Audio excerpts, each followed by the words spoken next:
Esse período que nós estamos vivendo da Quaresma, a gente é convidado a ler vários trechos da Bíblia e a gente está fazendo uma caminhada junto com Jesus para Jerusalém.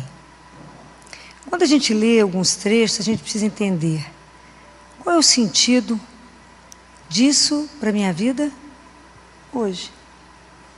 Então, nós vamos reler Lucas, do trecho da Transfiguração, e é preciso entender, quando eu leio isso, o que Jesus quer dizer para mim agora, nesse século. Né? Isso aconteceu há quantos anos atrás? Qual é a leitura disso hoje? Se o Evangelho não se tornar vida para nós, ele não faz sentido. Eu não me converto. Eu não aproveito de tudo que ele tem. Né? Então, no episódio de Lucas, Jesus, capítulo 9, né? Jesus pegou Pedro, Tiago e João. Seriam os discípulos que seriam responsáveis, os maiores responsáveis, depois da morte dele, para começar, seriam os grandes, né? Para poder caminhar aí com a igreja. Então, eles estavam antes, né? Jesus precisava de prepará-los, porque eles iam viver um sofrimento imenso. Jesus já tinha avisado várias vezes que ele seria crucificado. Mas eles não conseguiam entender. Jesus falou que ia sofrer muito, que ia ser desprezado, abandonado. Então, para que eles dessem conta daquele momento de sofrimento, Jesus buscou. Subiu com eles para a montanha para rezar.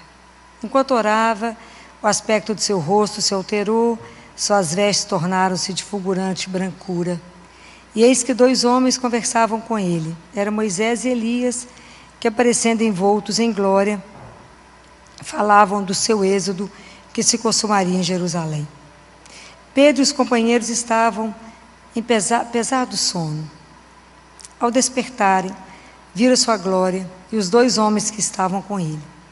Quando estes iam se afastando, Pedro disse a Jesus: Mestre, é bom estarmos aqui. Façamos, pois, 3 tendas, uma para ti, outra para Moisés e outra para Elias. Mas sem saber o que dizia. Ainda falava quando uma nuvem desceu e os cobriu com sua sombra, e ao entrarem eles na nuvem, os discípulos se atemorizaram. Da nuvem, porém, veio uma voz dizendo: Este é o meu filho, o eleito, ouviu. Ao ressoar essa voz, Jesus ficou sozinho. Os discípulos mantiveram silêncio e naqueles dias a ninguém contaram coisa alguma do que tinham visto. Palavra da salvação. Glória a Deus. A gente vai observar que tanto aqui quanto lá na agonia de Jesus, né? Quando ele passa lá no Monte das Oliveiras, os 3 estão juntos. Jesus pede a eles sempre estar com ele. E o que acontece sempre é que eles dormem. Sempre que o assunto é mais pesado do que a gente consegue compreender, a gente dorme.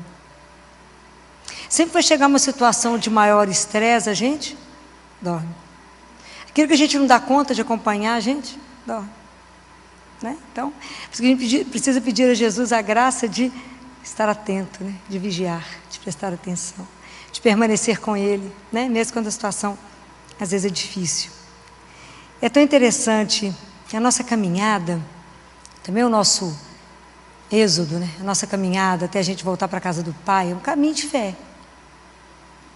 E o nosso caminho, dificilmente ele é feito na luz.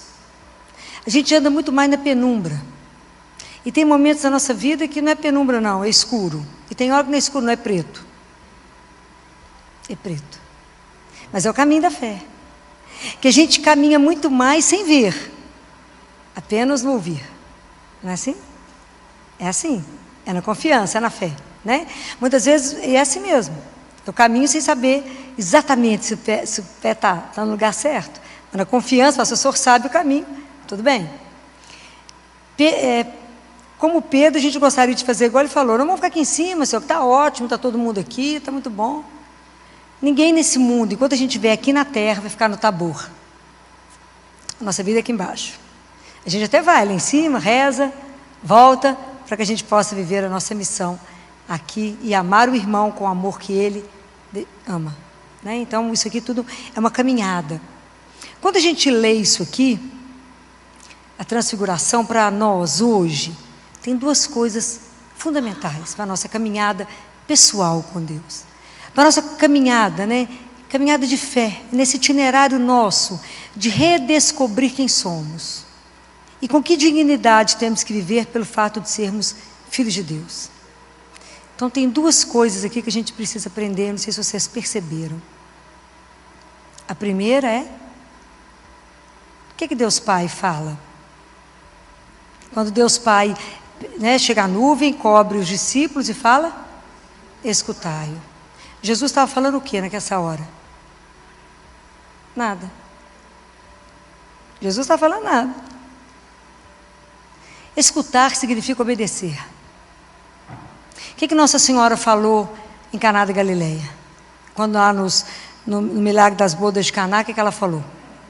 Fazei tudo o que ele vos disser. Fácil, né? Então, quando é que eu vou obedecer? Quando é que eu vou prestar atenção em tudo que ele falar? Quando é que eu vou escutá-lo? Como é que eu obedeço a alguém que eu não conheço? Então, esse é o primeiro ponto. Para mim obedecer a alguém, para você falar alguma coisa comigo e eu obedecer, primeiro, ou você é meu chefe, e eu tenho que obedecer querendo ou não. Ou você é a pessoa que é o centro da minha vida, onde a minha vida gira em torno de. Enquanto o Senhor não for o centro, eu não escuto.